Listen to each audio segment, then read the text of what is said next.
السلام علیکم. نن معلومات زموږ د اسف زرداری په اړه کې د اسف زرداری ته کرپشن په اړه کې ډېر مخکې دی او خر سره یې نه پیژني. دا یو معشوم د وزارت نه مخکې ډېر حیاشي او ډېر په حاشي کارونه کوي. د خپل حیاشي ډېره خوښه ده.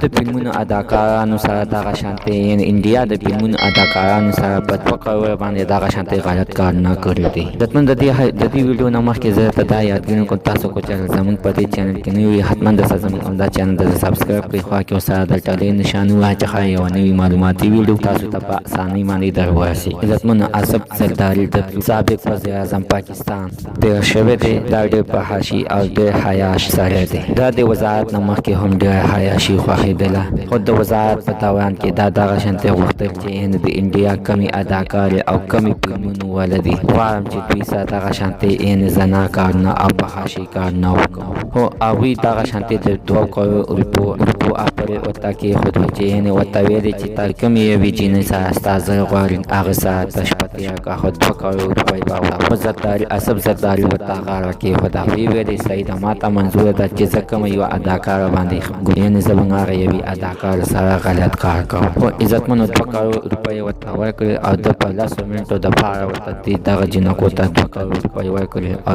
دغه د پاکستان بیرغ غرقه او په خیاشۍ باندې د پاکستان بیرغ غرقه او تباه کړله. عزتمن ستاسو د دې په باره کې څه خیال دی؟ یعنې د دغه شانتې ښه کارونه کړي دي.